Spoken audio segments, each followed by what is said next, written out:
The photograph was a masterpiece of domestic terrorism, a quiet declaration of war waged not with a bomb, but with a smartphone camera and a smirk.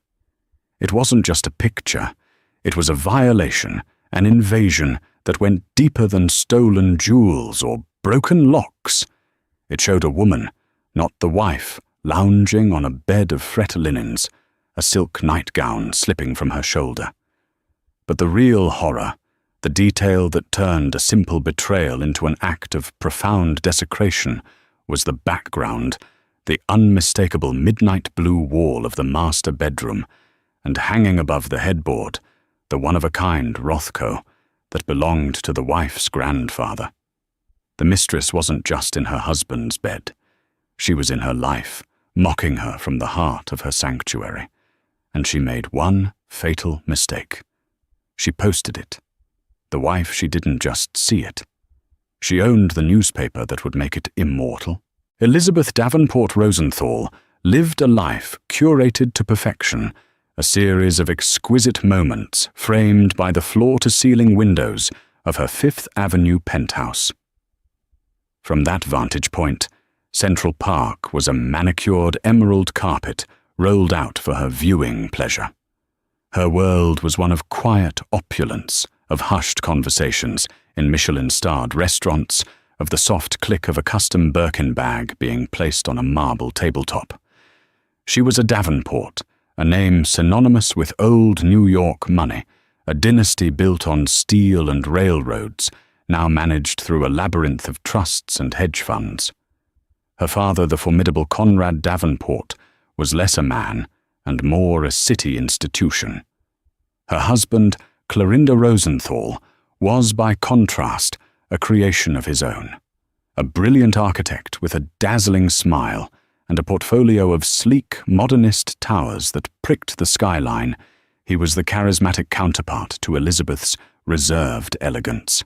They were to the society pages and the charity gala circuit the perfect couple beauty brains and a billion-dollar legacy.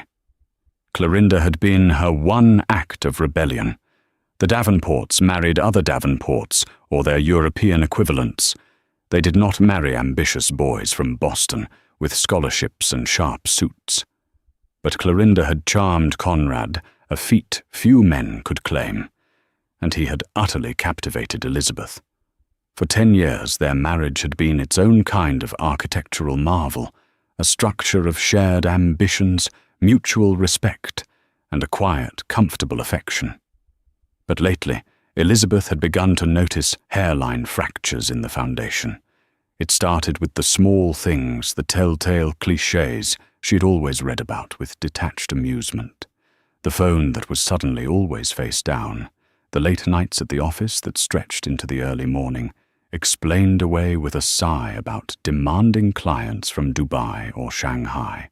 The scent on his Loro Piana cashmere jacket that wasn't his Tom Ford cologne or her Chanel No. 5. It was something sweeter, younger. Something cheap. Elizabeth was not a woman prone to hysterics. Panic was a foreign language to her. Instead, a cold, methodical curiosity took hold.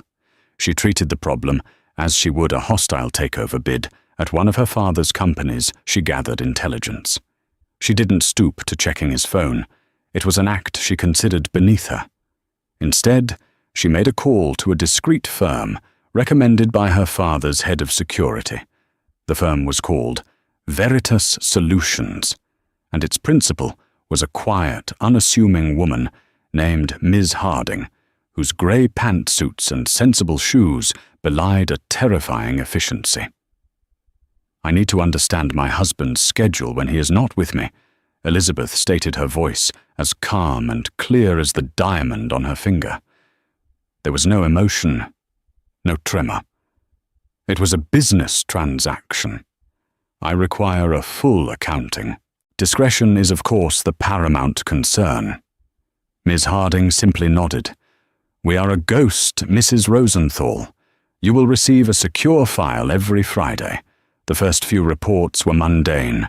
Lunches with clients at the grill, site visits downtown, after-work drinks with his partners at the King Cole Bar. Elizabeth almost allowed herself to feel a flicker of relief, a pang of guilt for her suspicion. Perhaps he was just stressed. Perhaps the distance she felt was a product of her own imagination. But then came the third Friday. The secure file contained a subfolder labeled Anomalies. Inside was a series of time-stamped photographs. Clorinda not at a client dinner, but entering a chic, discreet hotel in Soho the Mercer. An hour later, a young woman arrived. The camera angle was from across the street, but the image was sharp. She was striking in a way that was fashionable and loud, a stark contrast to Elizabeth's timeless aesthetic. She wore leather pants and a brash confidence. The report identified her as Kendra Shaw, a junior curator at a contemporary art gallery in Chelsea.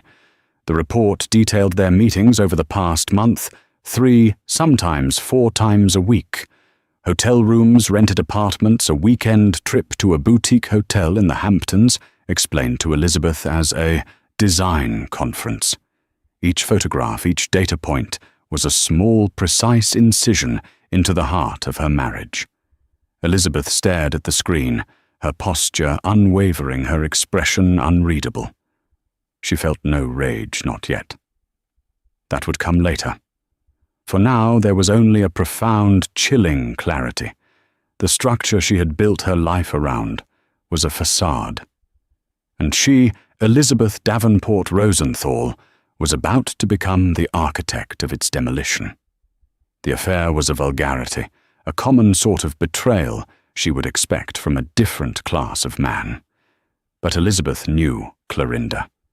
He was meticulous, a man who obsessed over details, over appearances. For him to be this careless suggested an arrogance that was far more insulting than the infidelity itself. He believed he was untouchable. He believed she was complacent. Ms. Harding's reports continued to arrive, each one more damning than the last. The PI's team was thorough. They had gained access to Kendra Shaw's social media.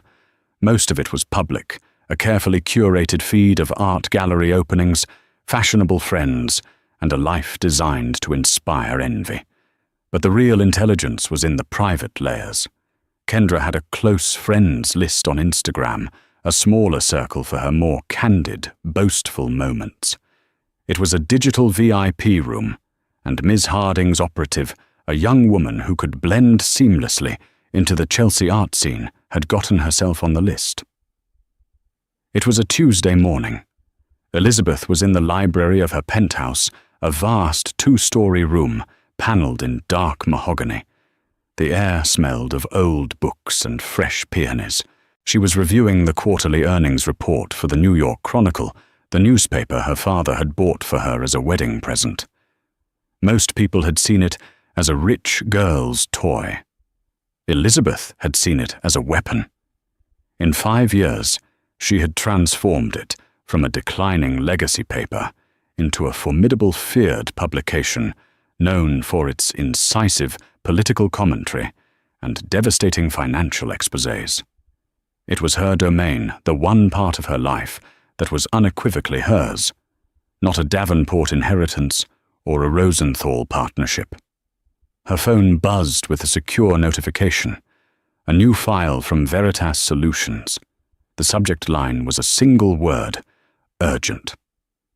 Elizabeth opened the file. It contained only one item, a screenshot. The image hit her with the force of a physical blow. It was taken from Kendra Shaw's private Instagram story, posted just an hour before. The caption was cloying, feeling at home. The woman Kendra was propped up against a pile of pillows on a king-sized bed. She was wearing a delicate pale green silk and lace nightgown. Elizabeth's breath hitched. It was from La Perla, a gift Clorinda had given her for their last anniversary. She had never even worn it. Kendra's expression was a calculated mix of innocence and triumph, a smug little smile playing on her lips as she looked into her phone's camera.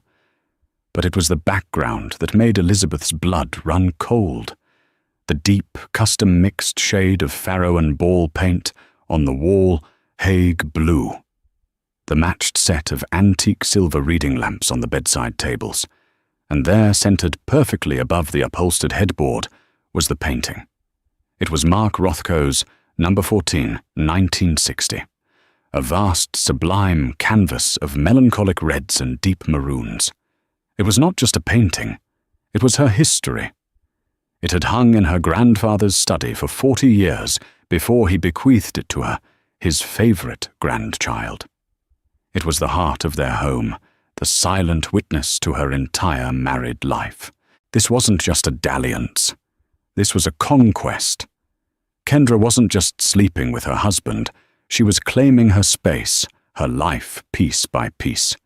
She had put on Elizabeth's nightgown, laid in Elizabeth's bed, and posed beneath Elizabeth's legacy, broadcasting her victory to her inner circle. The sheer audacity of it was breathtaking. For a long moment, Elizabeth couldn't move. The air in the room seemed to thin the silence roaring in her ears. The cold clarity she had maintained for weeks finally shattered, replaced by a surge of white-hot glacial rage. It was a fury so pure and so potent it felt like a source of power. This was not a wound to be nursed in private. This was a challenge that had to be met on a public battlefield. She saved the image to a secure folder on her desktop, renaming the file Exhibit A. She then looked at the newspaper's earnings report, still displayed on her other monitor, at the soaring subscription numbers and the advertising revenue. She looked at the photo of Kendra in her bed. An idea began to form a plan so audacious, so ruthless, that a slow, dangerous smile touched her lips. Clorinda had mistaken her composure for weakness.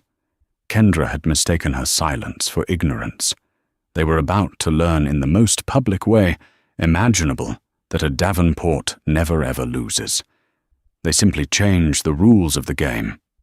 The next morning, Elizabeth walked into the newsroom of the New York Chronicle with the poise of a conquering general. The cavernous space, usually humming with the controlled chaos of ringing phones and clacking keyboards, seemed to hold its breath as she passed. Her employees respected her, but they also feared her. They knew her eye for detail was relentless, and her standards were unforgiving. Today, however, her presence had a different weight. There was an electric charge in her wake. She ignored her spacious corner office and strode directly to the glass-walled conference room in the center of the floor, known colloquially as the War Room. She sent a curt message from her phone.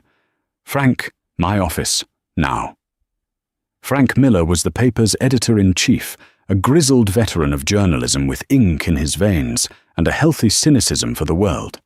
He had been a foreign correspondent, in his youth, had run a major London daily, and had seen everything, or so he thought. Conrad Davenport had hired him, but his loyalty was to Elizabeth. He admired her sharp intellect and her refusal to compromise on the paper's integrity. He entered the war room to find her standing before the large smart board, her back to him. "Elizabeth," he said, his voice a low gravel. "What's the emergency? Is the governor finally getting indicted?" "Something more important," she said, turning to face him. Her face was a marble mask, betraying nothing. "Frank, I'm going to give you the biggest story of the year, a massive exclusive." Frank's journalistic instincts kicked in. He leaned forward, intrigued. "Bigger than the SEC investigation into Sterling Price." "Infinitely," she replied. She tapped her tablet and the image from Kendra's Instagram story filled the giant screen. Frank stared at it. He recognized the bedroom immediately. He'd attended a fundraising dinner at the penthouse once. He recognized the Rothko. He saw the unfamiliar woman, the triumphant smirk, the nightgown. His eyes darted from the screen to Elizabeth's face, and for the first time in their professional relationship, he saw a crack in her composure. It wasn't sadness. It was something harder, something forged in fire. "My God, Elizabeth," he breathed. I'm so sorry." "Don't be," she said, her voice devoid of any self-pity. "I want you to run this." Frank blinked. "Run what a gossip column piece. We can bury it in the lifestyle section, a blind item." "No." Elizabeth cut him off, her voice dropping to a deadly quiet. "Not a blind item. I want it on the front page, above the fold, a 4-column spread." Frank stared at her, dumbfounded. He thought he must have misheard. "The front page, Elizabeth. This is a private matter. It's beneath you. It's beneath the paper. We can't. We can and we will." She stated her authority absolute. The headline will be "Rosenthal's Bedroom Betrayal." Subheadline, "An exclusive look inside the marriage of a New York power couple." We will use the photograph. We will name her. Kendra Shaw, curator. We will name him. Clorinda Rosenthal, architect. And we will quote from Ms. Harding's reports, factually and clinically. Dates, times, locations. No emotion. Just cold, hard facts. Frank felt a cold dread creep up his spine. This wasn't journalism. It was an execution. Elizabeth, think about what you're asking. The legal exposure, for one. But more than that, the precedent. We'll look like a tabloid. We'll be using the power of this newspaper to settle a personal score. It's an abuse of power. "It is a use of power, Frank," she corrected him. "Power I have. Power he thought I wouldn't use. This woman, this Kendra, didn't just sleep with my husband. She broke into my home. She wore my clothes. She posed with my heritage and broadcast it. This was a public act of aggression, disguised as a private indiscretion. I am merely choosing to respond in the same public forum."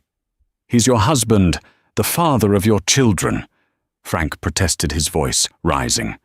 "They had 2 sons away at a boarding school in Switzerland." "He stopped being my husband when he brought that woman into our home," Elizabeth said, the ice in her voice sharp enough to cut glass. "And he's about to find out what it means to be my enemy. As for the children, they need to learn that the Davenport name is not something you tarnish without consequence. This will be a painful lesson, but a necessary one." Frank paced the room, running a hand through his thinning grey hair. Everything in him screamed that this was wrong. It violated every ethical principle he had ever held. "I can't do it, Elizabeth. I won't sign off on it." Elizabeth's gaze didn't waver. "I'm not asking for your signature, Frank. I'm telling you what the front page will be for the day after tomorrow's edition. I am the publisher. This is my final decision. You can either direct your team to write the story of their careers with full access to the Veritas files, or you can tender your resignation. The choice is yours. But that photograph is running with or without you." She had him cornered, and they both knew it. His career, his staff, the paper he had helped rebuild it, was all on the line. He looked from her unyielding face to the grotesque image on the screen. He saw the smirk of the mistress, and for a fleeting moment he understood Elizabeth's rage. It wasn't just about a cheating husband. It was about a fundamental violation of sanctuary. He let out a long, weary sigh, the fight draining out of him. "Give my reporters access to the files," he said, his voice heavy with defeat. "And God help us all." The following evening, the air in the penthouse was thick with unspoken truths. The machinery of the New York Chronicle was already in motion. A small, trusted team of journalists sequestered in the war room under Frank's reluctant supervision was drafting the article. The layout team was designing the front page. The legal department, under direct orders from Elizabeth, was preparing for the inevitable fallout. And at the center of the impending storm, Elizabeth was playing the part of the dutiful wife one last time. She had asked their private chef to prepare Clorinda's favorite meal, pan-seared scallops, with a saffron risotto, followed by a dry-aged ribeye. She chose a 1998 Chateau Margaux from the cellar, a wine they had saved for a special occasion. When Clorinda arrived home, he was in a buoyant mood. He had just secured a major contract, a new museum in Qatar, and he was full of his own success. He kissed Elizabeth on the cheek, the scent of the city, and his faint, familiar cologne clinging to him. He was oblivious, cocooned in his own self-satisfaction. "You won't believe the day I had Kat," he said, loosening his Brioni tie. The board loved the presentation. They called it visionary. We should celebrate. In fact, this dinner is perfect. "I thought you deserved it," Elizabeth said, her voice smooth as silk. She handed him a glass of wine. Her hand was perfectly steady. "You've been working so hard." They sat at the long, polished dining table, overlooking the glittering tapestry of the city. For an hour she let him talk. He spoke of concrete and steel, of glass facades and cantilevered balconies. He was charming, passionate, and utterly convincing. He was the man she had fallen in love with, and he was a complete stranger. She watched him studying his face, the way his eyes lit up when he talked about his work. She felt a hollow ache where her love for him used to be. It was like looking at a beautiful ruin.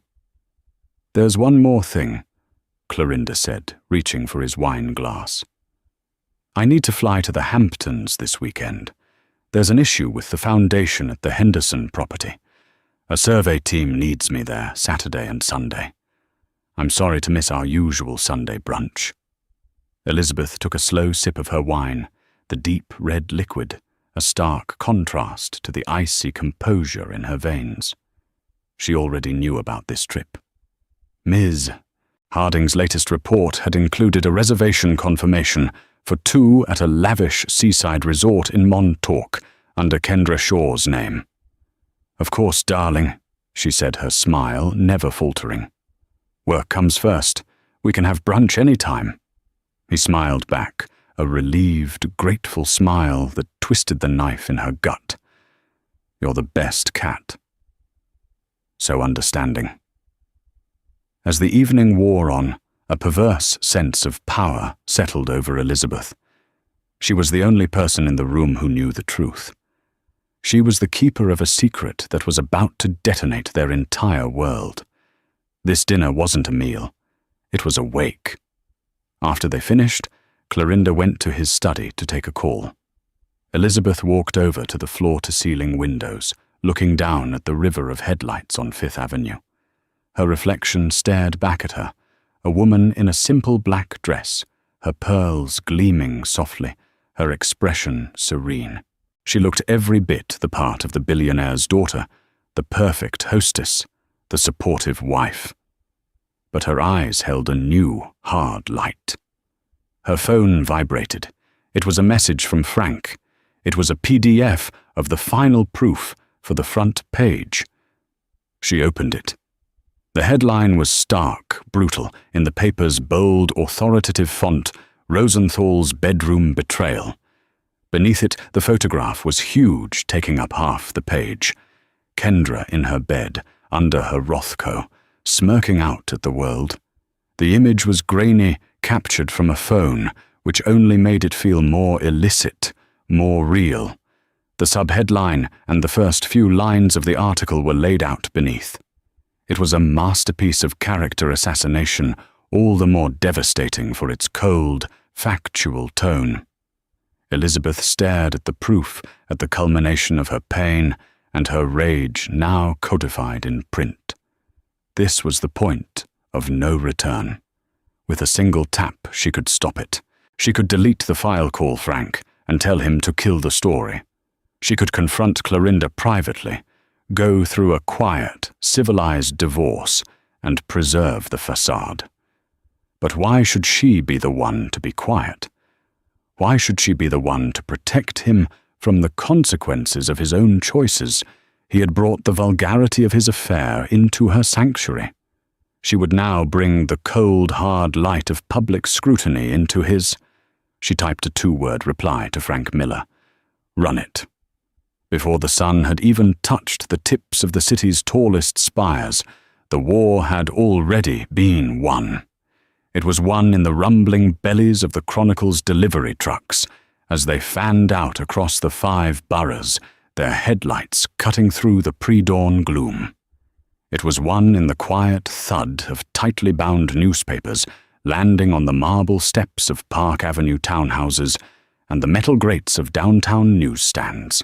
It was a declaration of war delivered to 1 million doorsteps, an ambush executed while the enemy was still asleep. As the city stirred, the first digital alerts began to chime. Commuters staring into their phones on the 6 train saw the headline. First, their sleepy-eyed scrolling jolted to a halt. In coffee shops from the financial district to the Upper West Side, the low murmur of morning conversation was punctuated by sharp intakes of breath and whispered exclamations. The story spread like a neural impulse through the city's consciousness, a digital wildfire leaping from screen to screen. By the time the sun was fully up, casting a deceptively peaceful golden glow on the metropolis, the Davenport-Rosenthal scandal was the only thing anyone was talking about. Clorinda Rosenthal, blissfully unaware, began his day with the rituals of a man at the top of his world. A steaming hot shower, the careful selection of a bespoke navy suit, the precise knotting of a silk Brioni tie. He was humming softly, his mind already on the Qatar Museum project, feeling the familiar thrum of ambition and success. He stepped out of the private elevator into the grand lobby, ready to conquer another day. The first sign of the encroaching disaster was Patrick the doorman. For 30 years, Patrick had greeted him with a cheerful, top-of-the-morning Mr. Rosenthal. Today, the old Irishman seemed to shrink into his uniform. He busied himself with polishing an already gleaming brass handle, his eyes fixed on the floor as he handed Clorinda the morning papers. "Morning, sir," he mumbled the words thick with an emotion Clorinda couldn't place. "Pity." Clorinda took the stack his wife's paper on top, as always, and gave a distracted nod. The oddness of the encounter barely registered as he slid into the cool leather interior of his waiting town car. He instructed his driver to head to the office and casually unfolded the Chronicle, and his meticulously constructed world fractured, shattered, and then incinerated. It wasn't a gradual realization. It was an instant total system shock. The image Kendra in their bed beneath their Rothko, with that triumphant, intimate smirk, hit him with the force of a physical impact, knocking the air from his lungs.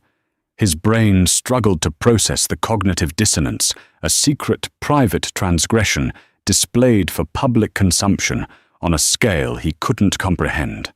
The headline, "Rosenthal's Bedroom Betrayal," seemed to vibrate on the page, the massive block letters screaming his shame. His hands began to tremble, the crisp newsprint rattling in the silent car. He forced his eyes to read the text below. Clorinda Rosenthal, the celebrated architect and husband of publisher Elizabeth Davenport Rosenthal, has been engaged in a months-long affair. The words were clinical, detached, and utterly damning. It listed dates, hotels. It even mentioned the upcoming weekend in Montauk. This wasn't an accusation. It was a verdict complete with a detailed appendix of his sins. A hot, suffocating wave of nausea and panic rose in his throat. How his phone buzzed violently against the seat. It was his business partner, James. He ignored it. It buzzed again. His lawyer, then his mother. Her name flashing on the screen sent a jolt of pure horror through him. He couldn't answer. He could only stare at the newspaper, a testament to his own stupidity, a monument to a catastrophic miscalculation. He had thought his wife was made of glass. He had just discovered she was made of diamond-hard weaponized steel. Across town, in a chic, minimalist art gallery in Chelsea, Kendra Shaw was experiencing her own version of the apocalypse. She arrived at work 10 minutes late, a soy latte in hand, feeling smug and victorious. Her little Instagram post had been a masterstroke, a perfectly calibrated bit of pressure on Clorinda. She imagined him seeing it, feeling a jolt of jealous panic, realizing he couldn't keep her a secret forever. She pushed open the heavy glass door of the gallery and was met not with the usual hum of quiet industry, but with a thick, suffocating silence. The two interns at the front desk stopped whispering and stared at their computers. Her colleagues further down the long, white room glanced at her, and then quickly looked away, their faces a mixture of morbid fascination and contempt. Her boss, a formidable, impeccably dressed woman named Genevieve, emerged from her office. Her expression was glacial. Kendra. My office. Now, a cold dread began to seep into Kendra's confidence. She followed Genevieve into the stark, white office. Spread across the large glass desk, like a piece of obscene artwork, was the front page of the Chronicle. "Explain this," Genevieve said, her voice dangerously low. "Explain why my gallery's name and your title are on the front page of a newspaper, next to a photograph of you in another woman's bed. A woman, I might add, whose family is one of the biggest art patrons in this city." Kendra stared at her own face, her private little victory, now a public spectacle of humiliation. The narrative she thought she was controlling had been hijacked. The article didn't portray her as a powerful seductress who had captured a great man. It clinically identified her as Chelsea art curator Kendra Shaw, reducing her to a tawdry footnote in the implosion of a power couple's marriage. She was no longer a player, she was evidence. She had sought notoriety and had been granted infamy. "Genevieve, I can explain," she stammered, her mind racing. "No, you can't," Genevieve cut her off coldly. "You have brought a vulgar tabloid scandal to my door. Our clients value discretion above all else. You are suspended indefinitely, effective immediately. Security will escort you out." Meanwhile, Elizabeth Davenport Rosenthal was not at the gym. She was in her library, the command center from which she had launched her attack. On a massive screen mounted on the wall, she wasn't watching the news. She was watching the data. Real-time analytics from the Chronicle's website painted a picture of her absolute success. Web traffic was at an all-time high. The story was the #1 trending topic on every social media platform. She watched the numbers climb, millions of page views, thousands of comments per minute, with the detached satisfaction of a general watching a perfectly executed artillery strike. Her personal phone, which had been silent all morning, finally rang. She looked at the screen. Clorinda.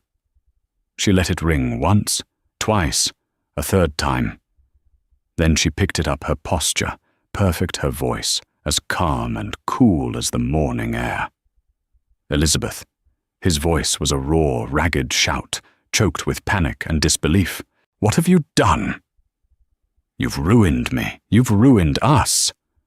"I think you'll find you did the ruining, Clorinda," she replied, her tone conversational, as if they were discussing a poor restaurant review. "I am simply reporting on it. This is insane. It's a personal matter. My mother called me crying. My partners think I'm a liability. You used your newspaper to attack me. I'll sue you. I'll sue the paper for libel." He yelled his words, tumbling over each other in a desperate torrent. "Will you?" Elizabeth's voice held a sliver of ice. "On what grounds? Is the photograph a fabrication? Were you not at the Mercer Hotel on the dates and times we listed? Is Ms. Shaw not your mistress? Tell me, Clorinda, which part of our meticulously researched story is untrue? Because my lawyers, the best lawyers your money, or rather my money can buy, assure me that the truth is an absolute defense. They are eagerly awaiting your call." A strangled sound came from his end of the line. He was sputtering, trapped in a cage of irrefutable facts. He had no defense. "You have a board meeting at 10. Clorinda," she continued, her voice now completely devoid of any emotion. "I imagine your partners will have some questions. I would advise you to prepare a statement. Oh, and one more thing. Your clothes and personal effects are being packed by a professional service as we speak. They will be delivered to your office by noon. Do not attempt to come back to the apartment. The locks have been changed. The security staff has been given your photograph and instructed not to allow you on the premises. Consider this your official notice of eviction." She paused, letting the finality of her words sink into the silence. Before he could muster a response, before he could plead or curse or beg, she ended the call. In the back of his town car, Clorinda stared at the dead phone in his hand, the single final beep of the disconnected line echoing the end of his entire existence. He was no longer Clorinda Rosenthal, visionary architect. He was a headline, a scandal, a fool. And he was homeless. His wife hadn't just divorced him. She had deleted him. The initial explosion of the story was exactly as Elizabeth had designed it, total, indiscriminate, and spectacular. For 72 hours, Clorinda Rosenthal and Kendra Shaw were the most reviled names in New York City. The photograph was a viral contagion, spreading through every phone and computer screen, a modern-day scarlet letter. But Elizabeth, a student of power, knew that public outrage was a fickle beast. Without a second act, the story would burn itself out, leaving behind only the ash of gossip. She knew Clorinda's ego would not allow him to simply crumble. He would fight back. She was counting on it. His counteroffensive began on a Tuesday. He hired Leonard Pierce, a lawyer who was less a practitioner of law and more a master of televised perception. Pierce was handsome, silver-tongued, and possessed a unique talent for framing villains as victims. He made his debut on a primetime cable news show, his expression a perfect blend of solemnity and outrage. "Let's be clear about what this is," Pierce said, looking directly into the camera, his voice resonating with conviction. "This is not journalism. This is a vendetta printed on 1,000,000 pieces of paper by a woman of immense power and privilege." Elizabeth Davenport didn't like that her husband's eye had wandered, so she weaponized a media empire to publicly humiliate him. Is that ethical? Is that the action of a stable individual? Mr. Rosenthal is a broken man, not because of an indiscretion, but because his wife has chosen to use the power of the press as a tool of domestic abuse. The narrative began to shift. Rival newspapers eager to challenge the Chronicle's dominance picked up Pierce's angle. Headlines changed from focusing on Clorinda's betrayal to questioning Elizabeth's methods. Davenport's war journalism or jealousy, asked one. Heiress's revenge. A dangerous precedent, blared another. Talk shows convened panels to debate the ethics of it all. Clorinda, carefully coached by Pierce, was kept out of sight, cultivating an image of a man devastated by his wife's unhinged wrath. In the Chronicle's newsroom, a nervous energy took hold. Frank Miller brought a stack of the competing papers to Elizabeth's office, his face etched with worry. "They're turning it, Elizabeth," he said, spreading them on her desk. "They're making you the villain. This could do lasting damage to the paper's credibility." Elizabeth glanced at the headlines, her expression unreadable. She took a slow sip of her tea. "Let them," she said calmly. "Let them build him up. Let them convince the world he is the wronged party. A cornered animal will always lash out. Clorinda is just building his own cage." Frank looked at her, baffled by her serenity, but he saw in her eyes a strategic patience that was more unsettling than any outburst of anger. She was playing a longer game, one whose rules only she seemed to understand. A week later, while the city was still debating the scandal, Miss Harding requested an in-person meeting. She arrived at the penthouse, quiet and unobtrusive as ever, holding a single slim file bound in simple black leather. Our work was technically concluded. Mrs. Rosenthal, the private investigator, began her tone neutral. However, in cross-referencing Mr. Rosenthal's financial records to verify expenses related to Ms. Shaw, our forensic accounting team found a pattern they described as deeply troubling. It goes beyond the initial mandate of infidelity. She placed the file on the polished mahogany desk in Elizabeth's library. Elizabeth opened it. The first few pages were what she expected: receipts for extravagant gifts for Kendra, a Cartier bracelet, a weekend at a spa in Monaco, charges that stung with their casual profligacy. But then she turned a page, and the report shifted to the Rosenthal Foundation. Her posture, which had been relaxed, stiffened. She leaned closer, her eyes scanning the columns of numbers, the intricate diagrams of wire transfers.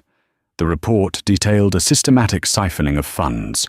Small amounts at first, then larger and larger sums moved from the Foundation's endowment into a series of opaque shell corporations. From there, the money trail led to a single destination, a high-risk boutique venture capital fund called Shoreline Equities. The name hit her like a physical blow. The report's appendix contained a profile of the fund's managing partner, Dylan Shaw, Kendra's older brother. The air left Elizabeth's lungs. This was a betrayal so monstrous it dwarfed the vulgarity of the affair. Clorinda hadn't just cheated on her.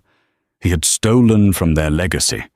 He had plundered a charity they had built to provide art programs for children in the city's poorest neighborhoods, children with nothing, and used the money to gamble on a get-rich-quick scheme with his mistress's family. The affair, the sneaking around the lies. It was all a gaudy, pathetic distraction from the real crime. He hadn't just defiled her bed. He had desecrated their shared purpose. A glacial cold settled deep in her bones, a clarity so absolute it was almost peaceful. The rage was gone, replaced by a sense of profound and utter disgust. This was no longer about a broken heart. This was about a moral cancer that had to be excised. She closed the file. "Thank you, Miss Harding. Your firm's discretion has been exemplary. Please send me the final invoice." The next morning, Elizabeth met with her legal team. She laid out the file. Her lead counsel, a seasoned litigator, read it and whistled softly. "This is a kill shot, Elizabeth. We leak this to the Chronicle, and he's finished before lunch." "No, Elizabeth," said her voice cutting through the room. "A newspaper article is too public, too messy. This requires a different kind of instrument. A scalpel, not a sledgehammer." She outlined her plan, her instructions precise. "We will schedule a meeting here tomorrow under the pretense of discussing divorce settlement terms. I want Clorinda and Leonard Pierce to walk into this room believing they have won the public relations war. I want them to be arrogant. Let them make their demands. The higher he flies, the harder he will fall." The following afternoon, Clorinda and his lawyer arrived at the law firm's midtown offices. They strode into the boardroom with the palpable confidence of men who believed they held all the cards. Clorinda looked haggard, but carried himself with a renewed swagger. Elizabeth Pierce began forgoing any pleasantry as he set his briefcase on the table with a loud click. "My client is prepared to be reasonable, despite the immense emotional and professional damage you have inflicted upon him. We are here to discuss the terms of your surrender, not his." He slid a piece of paper across the table. "We are demanding a public apology and a full retraction from the Chronicle 50% of all marital assets, which our accountants value at approximately $500 million and the immediate sale of your shares in Rosenthal Architects back to my client for the sum of $1. In return, he will sign a non-disclosure agreement regarding your recent erratic behavior." Elizabeth listened to the audacious demands without a flicker of emotion. When he was finished, a heavy silence filled the room. She let it hang in the air for a long moment before she leaned forward and slid the slim black file across the table. "An impressive offer, Mr. Pierce," she said, her voice dangerously soft. "But I have a counter-proposal. Before we discuss my erratic behavior, perhaps you'd both like to review the Q3 and Q4 financial statements for the Rosenthal Foundation. I've taken the liberty of highlighting the relevant wire transfers to a firm called Shoreline Equities." Clorinda's confident smirk faltered. He opened the folder. As he read the first page, the color drained from his face. He frantically flipped through the pages, seeing the undeniable proof of his crimes laid out in cold, black and white print. His hands began to shake. He looked up, not at his lawyer, but at Elizabeth, his eyes wide with a dawning primal terror. She met his gaze, her expression a placid void. "These two gentlemen," she said, gesturing to two stone-faced men sitting quietly in the corner of the room, whom Clorinda had barely noticed, "are from the white-collar crime unit of the district attorney's office. They are very interested in your visionary financial strategies, Clorinda." Leonard Pierce snatched the file, his own face turning ashen as he quickly grasped the totality of his client's doom. All the bluster, all the PR savvy evaporated. He was no longer a media strategist. He was the lawyer for a common thief. "The district attorney's office is prepared to offer you a deal." Clorinda Elizabeth continued, her voice the calm center of his personal hurricane. "You will plead guilty to 1 count of felony embezzlement. You will sign a divorce settlement in which you forfeit all marital assets, trusts, and holdings. You will walk away from this marriage with nothing but the clothes you are wearing and your personal debts. In return for your full and immediate cooperation, I will ask the DA to recommend a reduced sentence. If you refuse," she paused, letting the weight of her words settle, "I will not only pursue the full extent of these charges, but I will also file a civil suit for fraud that will financially obliterate what's left of your family for generations. Your mistress and her brother will also be named as co-conspirators and prosecuted to the fullest extent of the law. The choice is yours." She rose from her chair, her movements fluid and deliberate. "You have 1 hour to decide. I'll be in my office." The heavy oak door of the boardroom clicked shut, leaving a vacuum of silence in its wake. Clorinda Rosenthal was gone, a ghost exorcised from the premises, leaving behind nothing but the faint scent of his expensive cologne and the ghost of his signature on a stack of papers that effectively erased him from existence. His lawyer, Leonard Pierce, had scurried out after him, a man utterly defeated, his bravado stripped away to reveal the hollow core of a hired gun who had just been comprehensively outmatched. Elizabeth remained seated at the head of the vast, polished table. She didn't move. Her lawyers and the men from the district attorney's office began to gather their papers, speaking in low, respectful murmurs. One of her attorneys, an older man who had served her father for 40 years, approached her cautiously. "Elizabeth," he said gently, "it's done. You won." She looked up at him, her eyes clear and focused. The words, "I won," seemed insufficient, a child's term for a game. This hadn't been a game. It had been a vivisection. She had methodically taken a scalpel to her own life, cut out the diseased parts, and sutured the wound herself. Victory was not triumphant. It was sterile. "See that the documents are filed within the hour," she instructed, her voice even. "And please convey my gratitude to the DA's office for their discretion." That evening she returned to the penthouse. The silence that greeted her was different now. Before, it had been a silence of tension, of unspoken accusations. Now it was a silence of pure, unadulterated emptiness. Every trace of Clorinda had been professionally removed. His books were gone from the shelves, his clothes from the closets, his photos from the silver frames. The cavernous space, once a shared stage for their life, was now just a property. A beautiful hollow shell. She walked through the rooms, her footsteps echoing on the marble floors. She stopped in the doorway of the master bedroom, her gaze falling on the Rothko. The painting that had been the backdrop for her humiliation was now a silent monument to her retribution. The deep, turbulent reds no longer spoke of her grandfather's legacy or her marital intimacy. They spoke of fire and blood and the scorched earth policy that had secured her freedom. She felt no lingering pain, only the cold, hard finality of a chapter, closed with extreme prejudice. A few days later, Frank Miller stood in her office at the Chronicle, a tangible unease about him. The DA's office just filed the charge against Rosenthal, he said, holding a slip of paper from the wire service. 1 count of felony misappropriation. He's pleading guilty. How do you want to play it? He braced himself for the answer. Front page again. Rosenthal the bandit. Elizabeth looked up from a budget report, a faint, unreadable smile on her lips. No, Frank. The front page was for my war. This is just business. She leaned back in her chair. This isn't a personal story anymore. It's a business brief. I want a 2-column article, 500 words, fact-based. No photo of Clorinda.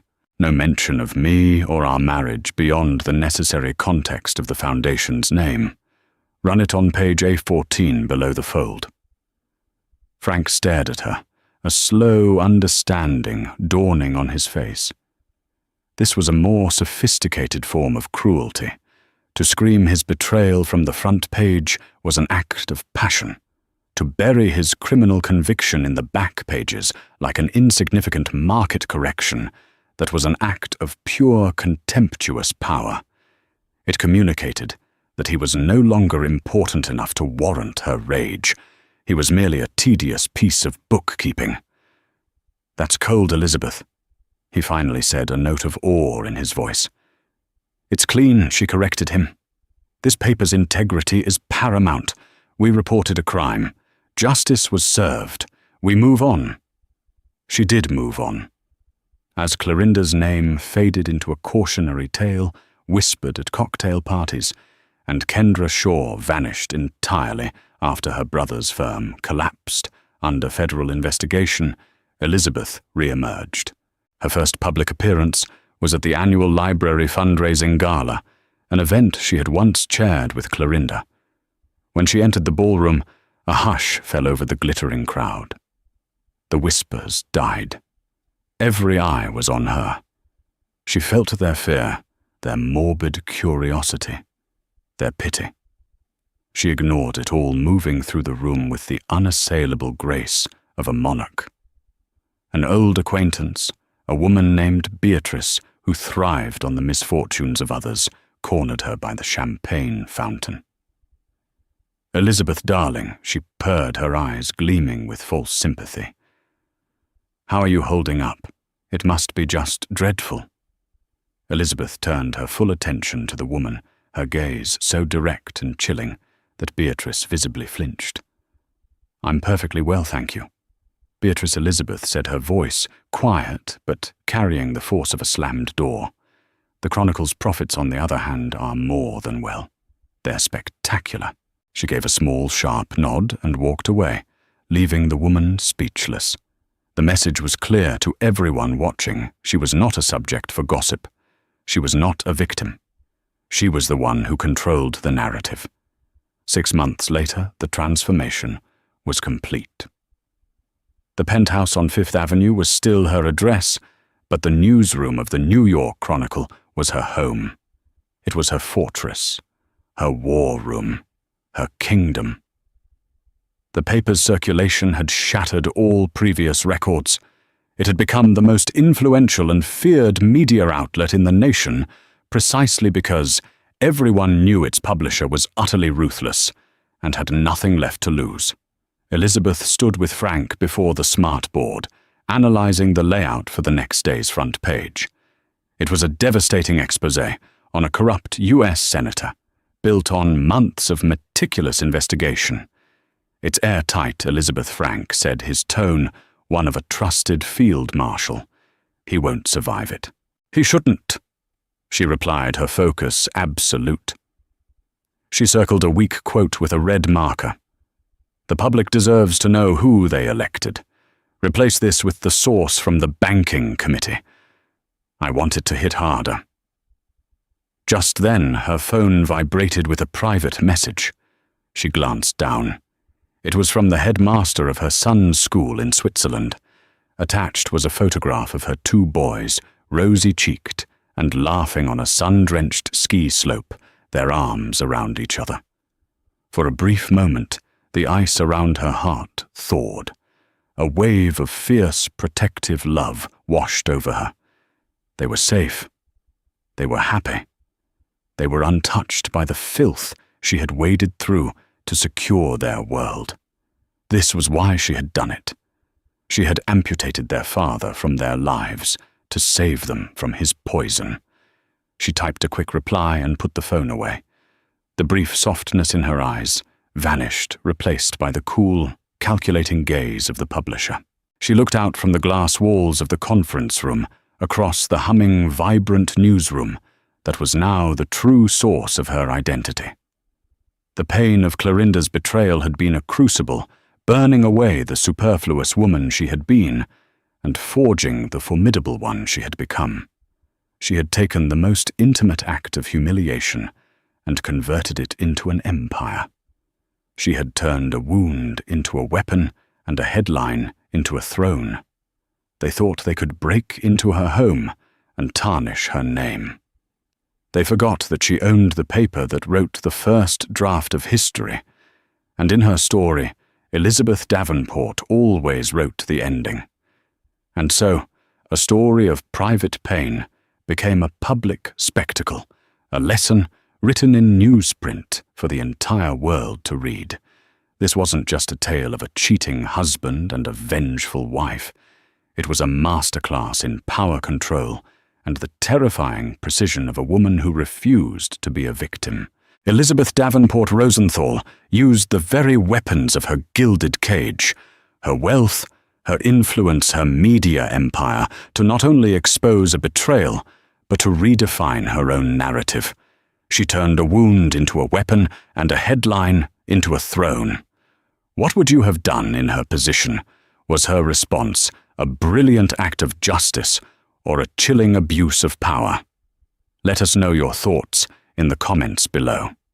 If you were captivated by this story of secrets, lies, and ultimate revenge, please hit that like button, share this video with someone who loves a story where the Queen saves herself, and make sure you subscribe to our channel for more deep dives into the dramatic lives of the world's most powerful people.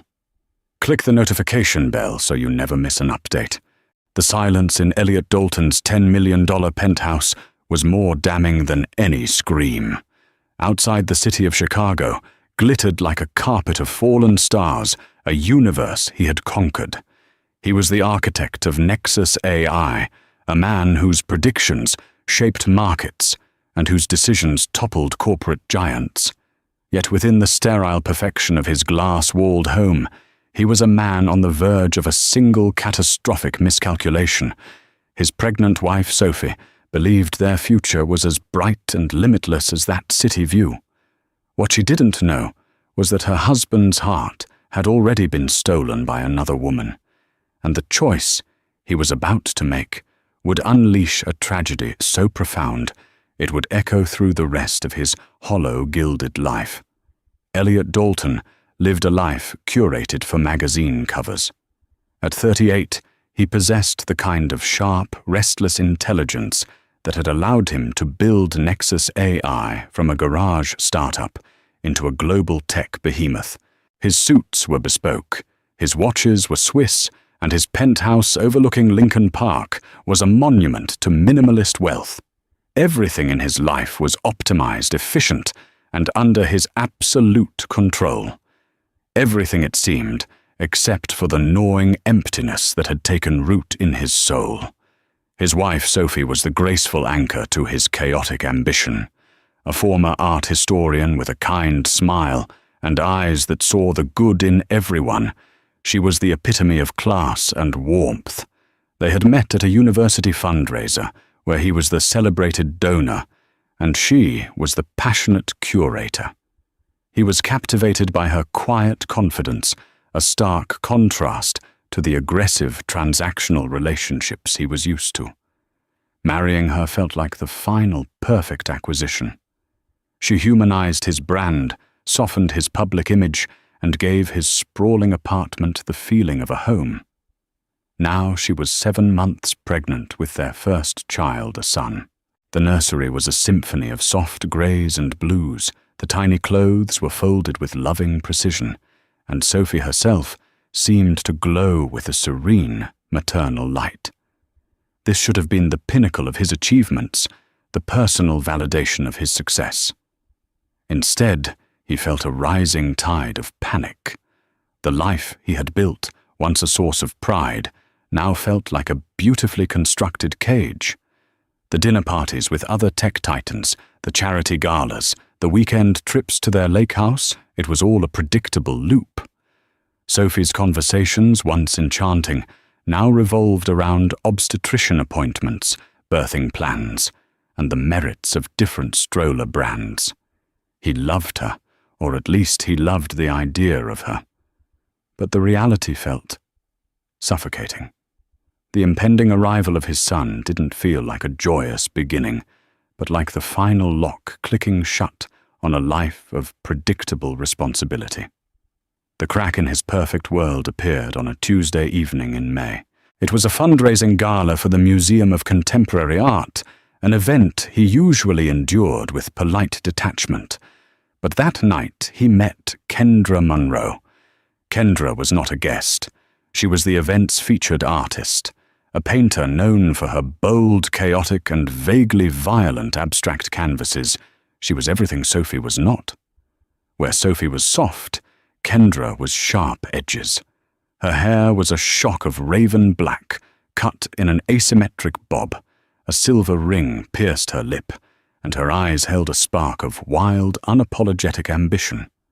She stood by her massive crimson and charcoal painting, dressed in black leather pants and a silk blouse, engaging a huddle of wealthy patrons with a husky, confident laugh. Elliot found himself drifting towards her, drawn by an invisible current. "Mr. Dalton," she said, her eyes scanning him with an unnerving intensity as he approached. She didn't offer a fawning smile like most people did. Come to acquire another piece of culture to match the furniture. The question was a direct challenge, a beautiful insult wrapped in silk. He was taken aback, then intrigued. "I buy what moves me, Ms. Munro," he replied, his voice smoother than he felt. "And what moves a man like you?" she asked, a smirk playing on her lips. "Market trends. Algorithmic predictions." Sometimes, Elliot admitted, stepping closer, it's the deviation from the algorithm that's most interesting.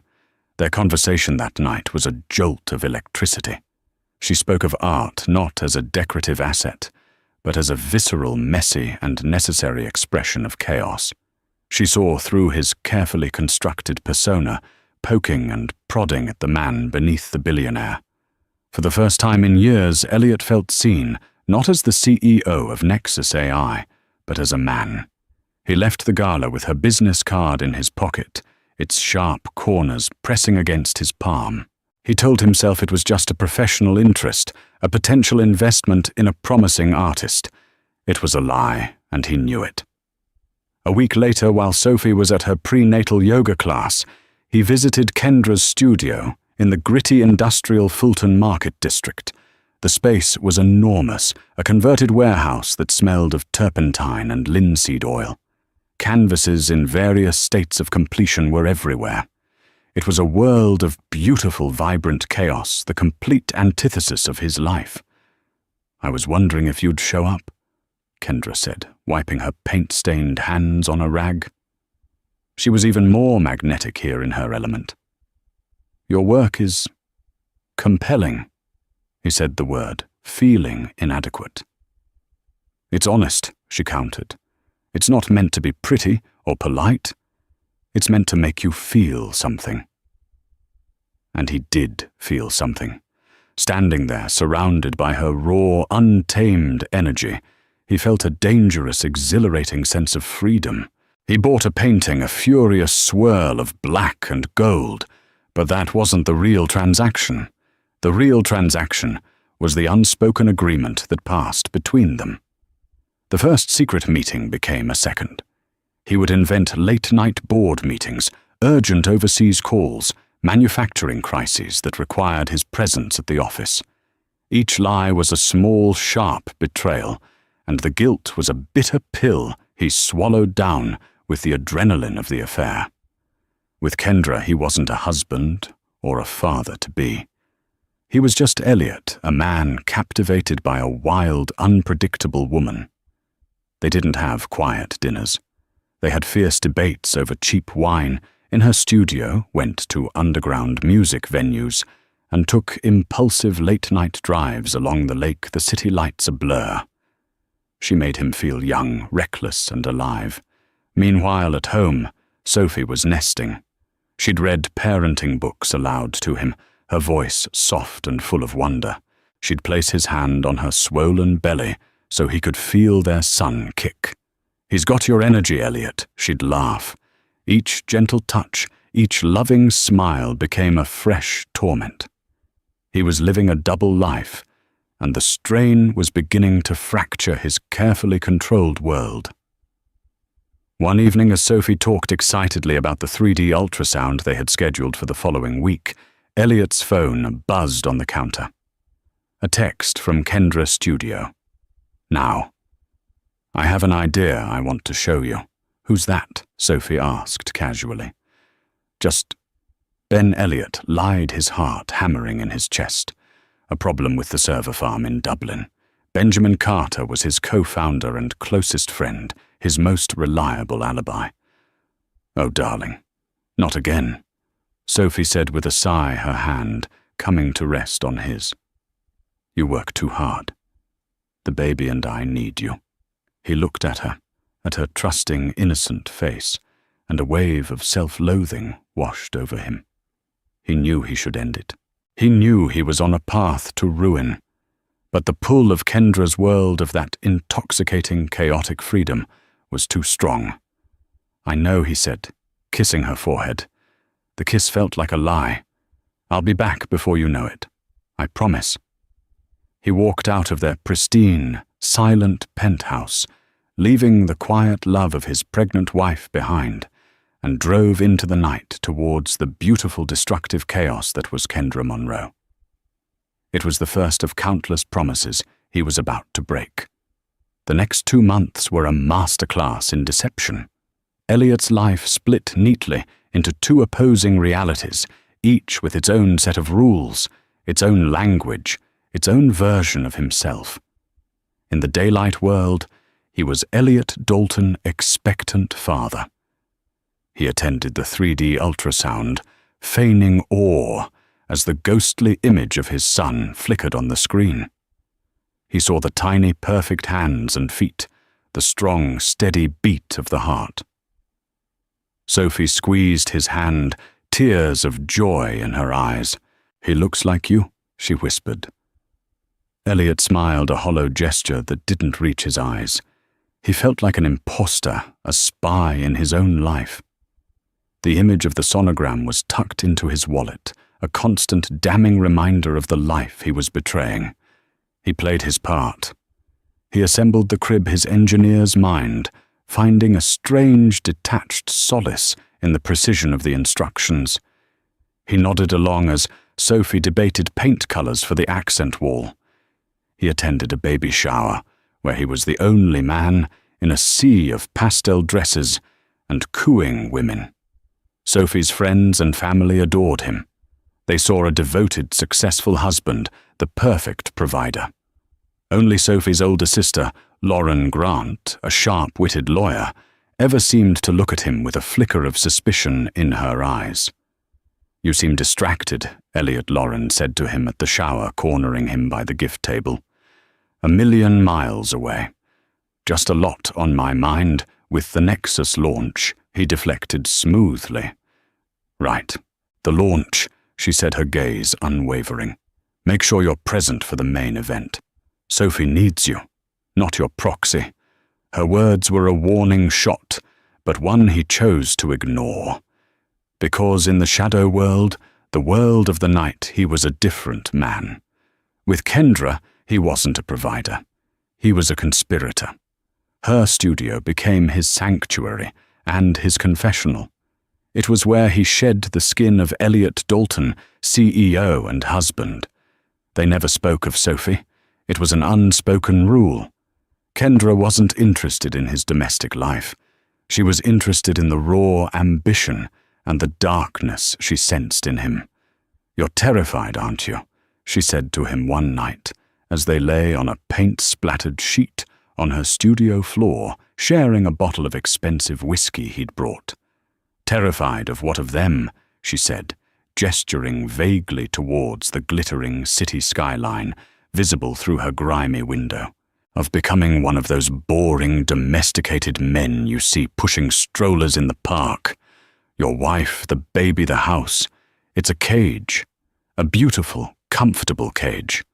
But it's still a cage." She was voicing the very thoughts he was too ashamed to admit to himself. She didn't judge him for it. She validated it. She made his selfishness feel like a form of rebellion, his betrayal, a quest for authenticity. She was the serpent in his sterile Eden, and he willingly took the apple every single time. His business partner Ben Carter was the first to notice the tangible effects of Elliot's fractured life. Ben was the grounded operational mind behind Nexus AI, the calm to Elliot's storm. They had built the company together, and Ben knew him better than anyone. "You missed the quarterly review call with the Tokyo investors," Elliot Ben said, walking into his office and shutting the door. "That's not like you. I got tied up," Elliot said, dismissively, scrolling through his emails. "You've been tied up a lot lately," Ben pressed his expression serious. "You look exhausted. You're making sloppy mistakes. Whatever is going on, you need to get it under control. The IPO is 6 months away. Sophie's due in, 8 weeks?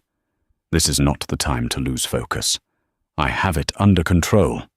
Elliot snapped his defensiveness, betraying him. Ben sighed, leaning against the door. "I've known you for 15 years. I've seen you handle billion-dollar mergers without breaking a sweat. But right now you look like a man drowning. Is everything okay at home?" "With Sophie?" The direct question was a punch to the gut. "Everything's fine." Elliot lied the words, tasting like ash. Just pre-launch jitters. Ben didn't look convinced, but he dropped it, leaving Elliot alone with the suffocating weight of his lies. The pressure was mounting. He was dropping balls at work and at home. His distractedness was becoming impossible to hide. He'd forget conversations he'd had with Sophie moments earlier. He'd miss obstetrician appointments, claiming a crisis at work, only to have Sophie tell him later that it was just a routine checkup he could have easily rescheduled. Sophie, for her part, was not naive.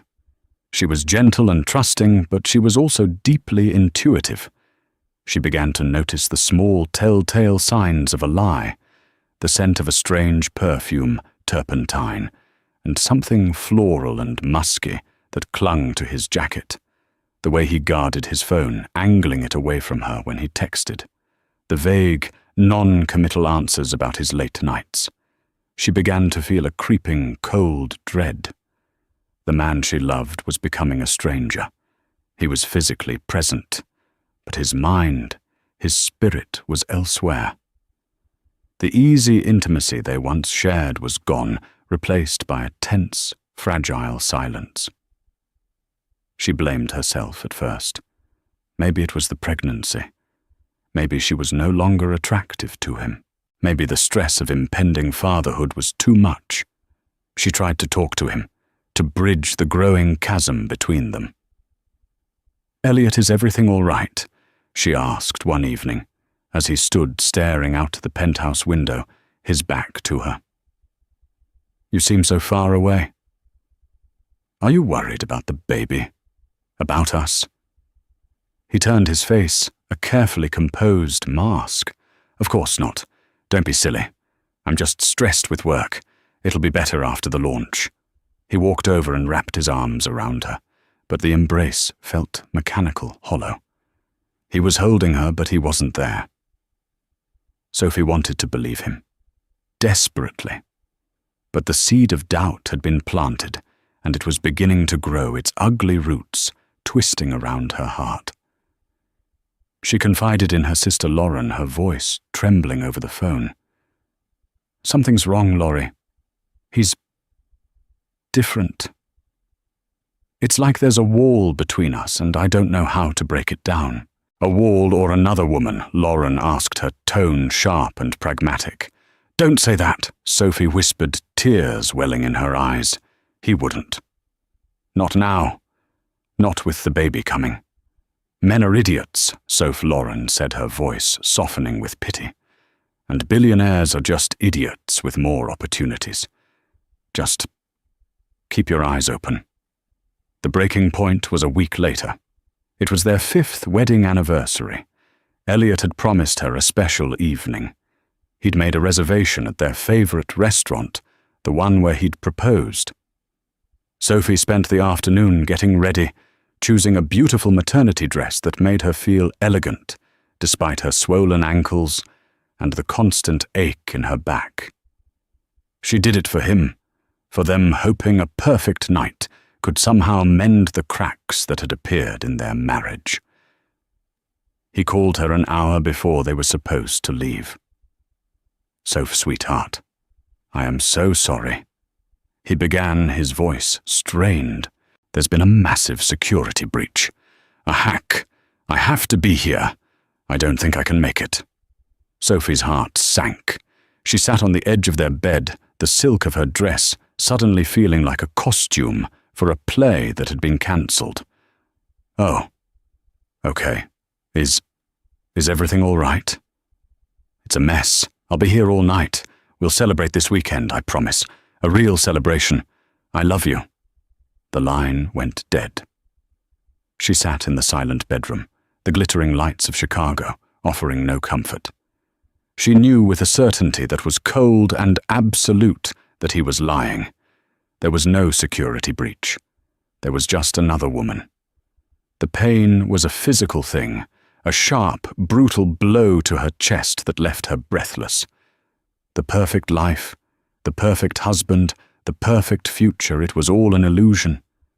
And as their son kicked inside her, a silent, unknowing participant in his parents' tragedy, Sophie finally allowed herself to face the devastating truth. Her husband was gone, and she was utterly, terrifyingly alone. For 3 days, Sophie existed in a fog of grief and denial. She went through the motions of her life, a ghost in her own home. She ate when she remembered to her appetite gone. She stared out at the city, the view that once symbolized hope, now feeling like a mockery.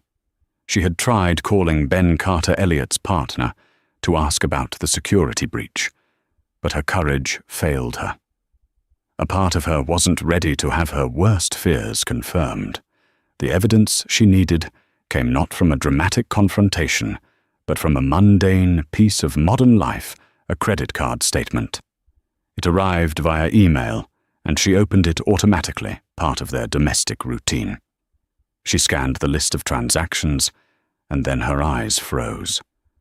There was the charge for the anniversary flowers Elliot had sent to her office, and right below it, a charge from 2 days prior for $25,000. The vendor was listed as Monroe Gallery. Monroe. The name struck a chord. She remembered Elliot mentioning a fiery, brilliant artist he'd met at a gala months ago. Kendra Monroe.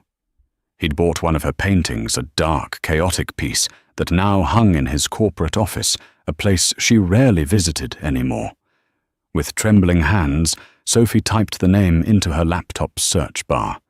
The gallery's website appeared, followed by articles, interviews, and photos. And there she was, Kendra Monroe, strikingly beautiful with piercing eyes and an aura of defiant confidence. In one of the photos, a candid shot from a gallery opening, she was laughing, head thrown back. Standing next to her, a possessive hand on the small of her back, was Elliot. The photo was dated the night of their anniversary. The screen blurred as tears filled Sophie's eyes. It wasn't a security breach. It was a gallery opening. He hadn't been saving his company. He had been celebrating with another woman on the night he was supposed to be celebrating their marriage. The casual intimacy in the photograph, the way he was looking at Kendra, was a dagger to Sophie's heart. The fog of grief burned away, replaced by a cold, hard rage. The passive sadness was gone, and in its place was a woman who would not be made a fool of. She would not let him destroy their family with his casual, cruel lies. That evening when Elliot came home, she was waiting for him in the living room. She didn't yell. She didn't scream. She sat perfectly still on the white sofa, the laptop open on the coffee table in front of her, the damning photograph displayed on the screen. He walked in, loosening his tie, a tired sigh on his lips. What a day he started, then stopped when he saw her expression. He followed her gaze to the laptop screen. The color drained from his face. All the carefully constructed lies, all the alibis and deceptions evaporated in an instant. He was caught. Sophie. He began, his voice barely a whisper. Don't, she said, her own voice, dangerously calm. Don't you dare lie to me again, Elliot. Not after this. She pointed a trembling finger at the screen. A security breach. This is your security breach. Her Elliot ran a hand through his hair, a gesture of desperation. He looked cornered, trapped. For a moment, she saw a flicker of the man she married, a flash of shame and regret in his eyes. She prayed he would break down, apologize, beg for forgiveness. She had already decided she would give it. For their son. For the life they had built. But he didn't. Instead, something in him shifted. The cornered animal decided to attack rather than retreat. Perhaps it was arrogance, or the intoxicating influence of Kendra's philosophy of selfish freedom. He straightened up and his expression hardened. It's not what you think, he said, the classic, infuriating line of every guilty man. Isn't it? Sophie's voice rose, the calm finally cracking. Then what is it, Elliot?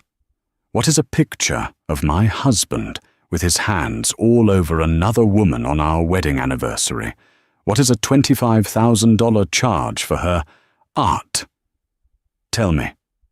Explain it to me in a way that doesn't make me feel like the most naive, pathetic fool in the entire city. She's an artist, a client. He stammered the lie, weak and unconvincing even to his own ears. Stop it, Sophie screamed, finally getting to her feet, her pregnant belly a prominent shield between them. Just stop lying. For once in your life, tell me the truth. The confrontation they were having was not the one she had imagined. He wasn't apologetic. He was defensive. He was angry at her for discovering his secret. All right, fine, he shouted, his voice echoing in the cavernous, silent apartment. You want the truth. The truth is that I'm suffocating here. This perfect life, this perfect apartment, this perfect wife. It's not real. I can't breathe. His words were more brutal than a physical blow. Sophie recoiled, clutching her stomach, as if to protect their unborn child from the venom in his voice. "You're suffocating. I'm the one carrying your son. I'm the one whose body is changing, whose life is about to be turned upside down forever, and you're the one who is suffocating with her. With Kendra." "I feel alive," he confessed the words, tumbling out now cruel and honest. "I feel like myself again. Not just a brand, not just a father-to-be, just me." It was the ultimate betrayal. He wasn't just having a physical affair. He had given his heart, his soul to another woman. He had built an entire other life, a life where she and their son had no place. "So what do you want, Elliot?" she asked, her voice breaking the fight, draining out of her, replaced by a profound, desolate sadness. "What happens now?" He looked at her, at the tears streaming down her face, at the magnificent swell of her pregnancy, at the entire future they had planned together. And he made his choice. It was the point of no return, the single moment upon which the rest of his life would pivot. "I don't know," he said, his voice cold. I think I need some space. I can't do this right now. I need to get out of here." He didn't say he was leaving her. He didn't say it was over. He used the coward's words, space. But they both knew what he meant. He turned and walked towards their bedroom. Sophie stood frozen, listening to the sounds of him opening drawers, pulling a suitcase from the closet. He was packing a bag. He was actually leaving. He was choosing the affair, choosing the chaos, choosing the mistress over his family, over his pregnant wife, over his unborn son. A few minutes later, he emerged with a small overnight bag. He wouldn't look at her. He walked towards the door, his footsteps a death knell for their marriage. "Elliot, please." Sophie whispered one last desperate plea. "Don't do this. Think about our son." He paused at the door, his hand on the handle. He turned his head slightly, his profile etched against the hallway light.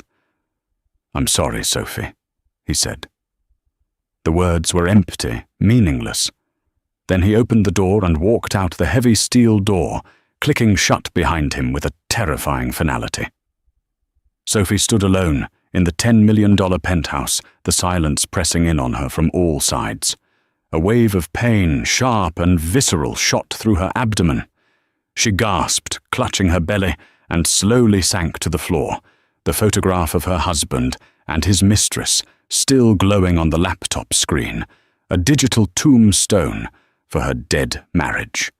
Elliot drove through the city, the adrenaline from the fight coursing through his veins. He wasn't thinking about Sophie's tears or the devastating words he had spoken. He was thinking only of escape. He felt a perverse sense of liberation, as if he'd just broken out of a long-term prison sentence.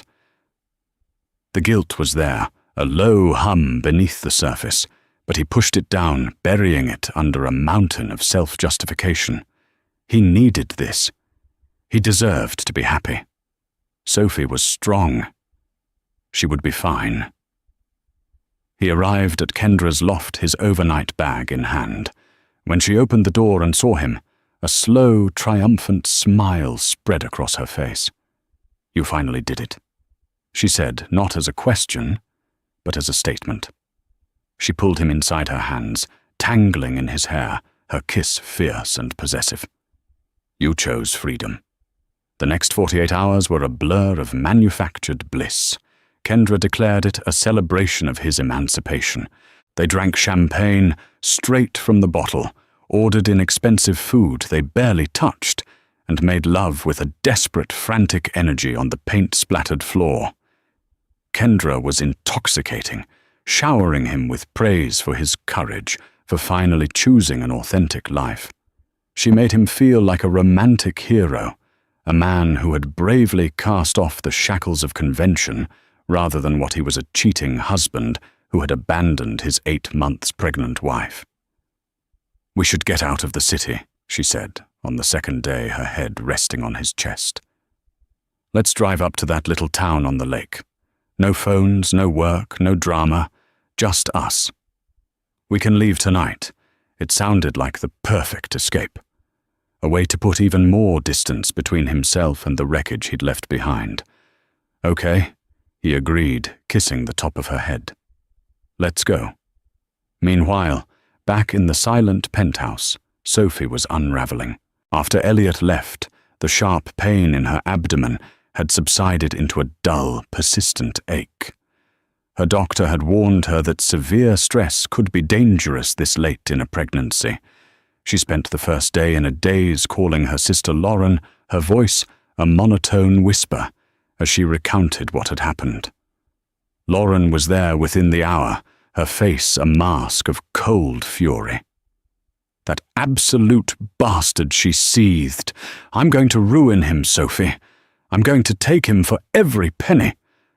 I don't care about the money, Sophie whispered, her hand never leaving her belly. I can't believe he left. Lauren stayed with her, forcing her to eat, making her drink water, monitoring her like a hawk. But the emotional toll was devastating. Sophie couldn't sleep. She'd close her eyes and see the photograph, see Elliot's cold expression as he walked out the door. The stress manifested as a tightening in her chest, a constant thrum of anxiety that she couldn't quell. Her body was on high alert, flooded with cortisol. On the evening of the second day, as Elliot and Kendra were packing for their lakeside getaway, Sophie felt another much sharper pain. It was a vicious, debilitating cramp that made her double over. What is it? Lauren asked, rushing to her side. I don't know. Sophie gasped, her face pale with sweat. It's really bad. Then she felt a gush of fluid. Her water had broken. Oh my God, Lauren said, her lawyerly composure shattering. Okay, we're going to the hospital. It's too early. You're only 33 weeks. Panic set in. Lauren grabbed the hospital bag that had been sitting packed and ready by the door for weeks, a happy symbol of preparedness that now felt like a harbinger of doom. As Lauren helped a crying, terrified Sophie to the elevator, her first instinct was to call Elliot. She dialed his number. It went straight to voicemail. Elliot, it's Lauren. Sophie's in labor. Her water broke. We're on our way to Northwestern Memorial. For God's sake, pick up your phone. She tried again. Voicemail. In Kendra's loft, Elliot's phone lit up on the counter. He saw Lauren's name, and a knot of dread tightened in his stomach. He didn't want to talk to her. He didn't want to face the anger, the recriminations. He was escaping. Kendra saw him look at it. Don't, she said, taking the phone from his hand and silencing it. No drama. That was the deal. Whatever it is, it can wait. Your old life can wait. He let her do it. He chose ignorance. He tossed his phone into his bag and followed her out the door, turning his back on the one call that mattered more than any other in his life. The drive out of the city was tense. The initial euphoria of his escape was beginning to curdle into a sour anxiety. He kept thinking about the silenced phone call. But Kendra was radiant, playing loud music, talking animatedly about their future, about traveling about a world with no strings attached. He tried to get lost in her fantasy, but the image of Sophie's tear-streaked face was seared into his mind. Back in Chicago, the situation at the hospital was escalating. Sophie's labor was progressing far too quickly, and the baby's heart rate was becoming dangerously erratic.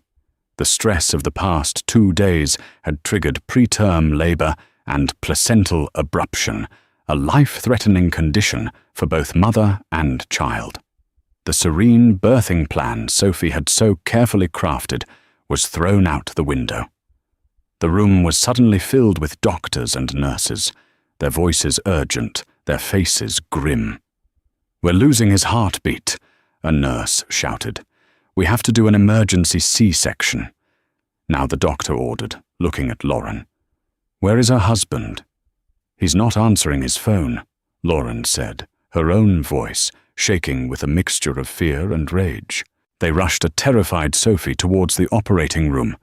Lauren was left alone in the hallway, frantically dialing Elliot's number, again and again, each unanswered call, each trip to voicemail, another nail in the coffin of his character. She called Ben Carter. "Ben, it's Lauren Grant. You need to find Elliot. Now." "Sophie's at Northwestern. She's in an emergency C-section. The baby's in distress. He's not answering his phone. Find him." Ben, who was working late at the Nexus office, felt a cold dread wash over him. He knew immediately that this was connected to Elliot's recent erratic behavior. He began a frantic search, calling Elliot's assistant, trying to track his car's GPS, anything. 3 hours later, in a quiet lakeside town, Elliot and Kendra were checking into a boutique hotel. As he brought their bags in from the car, he finally took out his phone, a sliver of responsibility piercing through his selfish haze. He saw it then. 27 missed calls from Lauren, 10 from Ben, a string of voicemails and frantic texts. His blood ran cold. He played the first voicemail from Lauren. Her panicked voice filled the quiet hotel room. "Sophie's in labor, on our way to Northwestern Memorial. Pick up your phone." He stumbled back, the world tilting on its axis. Kendra came out of the bathroom, wrapped in a fluffy white robe. "What's wrong? You look like you've seen a ghost." He couldn't speak. He just stared at her, the woman for whom he had silenced his phone, the woman for whom he had abandoned his wife in her moment of greatest need. The beautiful, liberating fantasy shattered, revealing the ugly, selfish reality beneath. He didn't even bother to pack. He grabbed his car keys and ran, leaving a bewildered Kendra standing in the hotel room. The 2-hour drive back to Chicago was the longest of his life. Every red light, every slow-moving truck was a form of torture. He was no longer a romantic hero. He was the villain of his own story, and he was driving headlong into the consequences he had created. The automatic doors of Northwestern Memorial's emergency entrance slid open with a soft whoosh, admitting Elliot into a world of controlled chaos and antiseptic air. He ran through the corridors, his expensive leather shoes squeaking on the polished linoleum, his heart hammering a panicked rhythm against his ribs. Every face he passed, doctors, nurses, worried families, seemed to carry a silent judgment. He was a man out of place, his disheveled suit and wild eyes, a stark contrast to the grim stoicism of the hospital. He found the maternity ward on the 4th floor. Down a long, quiet corridor, bathed in sterile, fluorescent light, he saw them. Ben Carter stood with his back against the wall, his shoulders slumped in exhaustion. Beside him, pacing in a tight, furious circle, was Lauren. Her face was a pale, tear-streaked mask of pure rage. The moment she saw him, her pacing stopped. The air crackled with a tension so thick it felt like he was wading through water. "Where were you?" She hissed the words, slicing through the hospital's quiet hum. She stalked towards him, her fists clenched at her sides. For a terrifying second, he thought she was going to strike him, and a part of him felt he deserved it. "She called you. I called you. We all called you. Where in God's name were you, Elliot?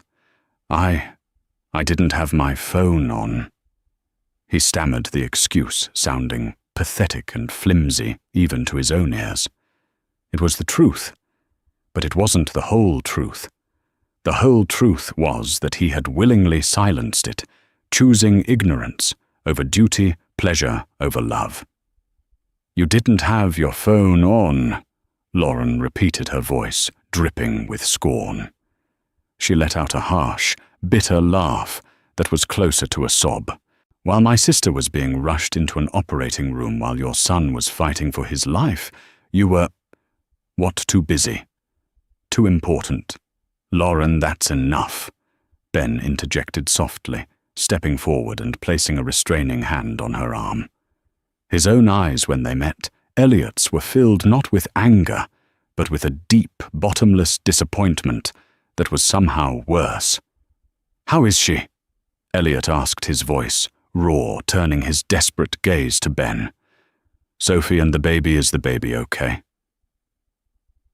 Before anyone could answer, a woman in blue scrubs approached them, her expression calm and professional, yet etched with a weariness that spoke of long, difficult nights. "Mr. Dalton," she said, her voice even. "I'm Dr. Walsh, the head of neonatology. Perhaps we can talk in the family consultation room." The formal invitation sent a fresh wave of ice-cold dread through him. Good news wasn't delivered in private rooms. Lauren shot him a look of pure loathing before following the doctor. Ben gave his shoulder a grim, hesitant squeeze and motioned for him to follow. The room was small and impersonal, furnished with a small table and a few uncomfortable chairs. The silence was absolute. "Your wife Sophie is stable." Dr. Walsh began getting straight to the point. "The surgery was difficult and she lost a significant amount of blood, but she is recovering. Your son was born at 8:14 p.m. A flicker of hope ignited in Elliot's chest. A son. He was a father. "He's alive. He's okay." Dr. Walsh held his gaze, her own unwavering. "He is alive, but I'm afraid he is not okay." She took a breath, the clinical detachment in her voice, doing nothing to soften the blow of her next words. "Your son was born at 33 weeks under extreme fetal distress. During labor, your wife experienced a severe placental abruption, which cut off his oxygen supply for a critical period before we could deliver him. We were able to resuscitate him, but he has suffered what is called a hypoxic ischemic brain injury. The medical terms hung in the air, foreign and menacing. "I don't understand," Elliot said, shaking his head, a fog of denial settling over him. "What does that mean, a hypoxic injury?" "It means there was a lack of oxygen to his brain," the doctor clarified, her voice, gentle but firm, refusing to let him hide from the reality. "The damage is significant, and I'm sorry to say irreversible. He has been diagnosed with a severe form of spastic quadriplegic cerebral palsy. It's the most debilitating form of the condition." She paused, letting the weight of the diagnosis sink in. Lauren was openly weeping now, her face buried in her hands. "What does that mean for him? For his life?" Elliot whispered the question, feeling impossibly heavy. "It means he will face profound, lifelong challenges," Dr. Walsh said. "His motor functions will be severely impaired. He will almost certainly never be able to walk or even sit up on his own. His ability to speak will be compromised, and he will have significant cognitive impairments. He will be completely dependent on others and require constant 24-hour care for the rest of his life. Never walk, never talk. Constant care for the rest of his life." The words were like individual hammer blows against the thinning shield of his denial. This wasn't a problem to be solved. This was a life sentence. His son's life sentence. His mind, always racing for solutions for causes and effects, grasped for an explanation. The abruption. What causes something like that? Was it just bad luck? Dr. Walsh's professional mask slipped for a fraction of a second. Her eyes flickered to Lauren, a silent, knowing exchange passing between the two women. When she looked back at Elliot, her gaze was piercing. "Placental abruption can have many causes, Mr. Dalton, but it is very often associated with severe, acute maternal stress or physical trauma. Severe acute maternal stress." The phrase echoed in the silent room, and in that instant, Elliot's entire world collapsed. The clinical explanation became a direct accusation. He saw it all in a horrifying split-second flashback, Sophie's face, when she saw the photograph. The ugly, selfish words he'd hurled at her. "I'm suffocating here. the final devastating image of her standing alone as he walked out the door.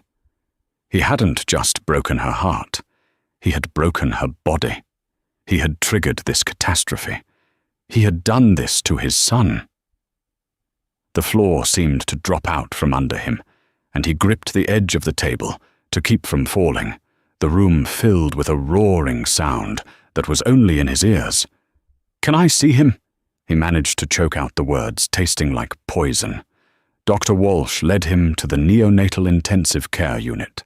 After scrubbing his hands raw, he was allowed inside the quiet, dim room, a sanctuary of beeping machines and hushed whispers. And there, in a clear plastic isolette, under a warming light, was the tiniest, most fragile human he had ever seen. His son, Leo. Wires and tubes snaked from his impossibly small body, connecting him to a bank of monitors that displayed his life in cold-colored lines and numbers. His skin was almost translucent, his chest rising and falling in shallow machine-assisted breaths. This tiny broken child who had never known anything but a warm, safe darkness had been violently thrust into a world of pain and struggle because of him. He was supposed to be his protector, and instead he had been his destroyer.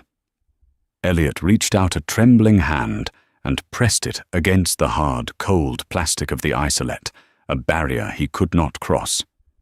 It was a perfect metaphor for the chasm he had opened between himself and his son, a distance that could never be bridged. The carefully constructed dam of his composure finally broke, and he collapsed against the incubator, his body racked with deep, silent, gut-wrenching sobs of a man who has just witnessed the full, irreversible scale of his own damnation. Hours later, after he had pulled himself together into a fragile semblance of a man, a nurse told him Sophie was awake and able to receive a visitor. He walked to her room, each step heavier than the last, his soul weighted down with a guilt so profound it felt physical. He paused at her door, his hand hovering over the handle, a coward to the very end. He pushed the door open. She was lying in the bed looking small and lost in the sterile white sheets. The vibrant maternal glow she'd had for months was gone, replaced by a grey, depleted pallor.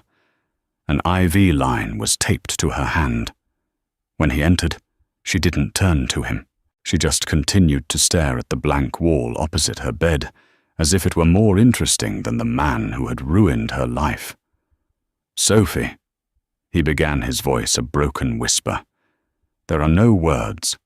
I am so sorry." A long, painful silence stretched between them. Then she finally spoke, her voice flat, hollowed out, utterly devoid of the warmth he had always taken for granted. "Sorry doesn't fix his brain, Elliot."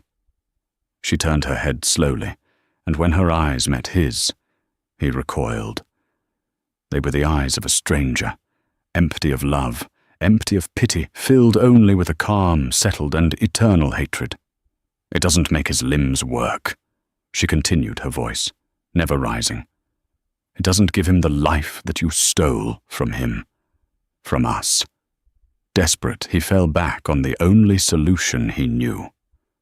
"I'll fix this," he pleaded, the words sounding foolish and arrogant as soon as they left his mouth. "I swear, Sophie, I'll hire the best doctors in the world, the best therapists. I'll build a new neurological wing on this hospital in his name. Whatever it costs, whatever it takes." A small, ugly sound escaped her lips, a bitter, humorless laugh that died in her throat. "You still don't get it, do you? You think this is one of your corporate problems you can just throw money at until it goes away. This is my son's life. This is my life, and you will not be a part of it." Her words were a final verdict delivered with the cold finality of a judge's gavel. "I want a divorce. You will provide for Leo, of course. Your money is the one useful thing you have left to offer. You will set up a trust that ensures he has every single thing he ever needs for the rest of his life." but you will not be his father. You will be a bank account. You forfeited the right to be anything more when you silenced your phone. There was nothing left to say. He had been tried, convicted, and sentenced. He nodded numbly and backed out of the room, leaving her alone with the pieces of the life he had shattered. He drove on autopilot, his mind a black hole of grief and shame. He didn't go to the penthouse. It wasn't his home anymore. He ended up outside Kendra's loft, drawn by some dark last-ditch instinct. He needed to see the woman for whom he had sacrificed everything. He found her inside her suitcases, packed, and standing by the door, the vibrant, chaotic studio that had once felt like a haven of freedom, now just looked cheap and transient. "Elliot, where have you been?" she demanded, though her tone was more annoyed than concerned. "I was about to leave. I thought you'd just abandoned me." Sophie had the baby. He said, his voice a monotone. He felt disconnected, like he was watching a scene from a movie. "It's a boy. There were complications. He's not well. He's never going to be well." He watched her face for any flicker of empathy, any sign of shared humanity. He found none.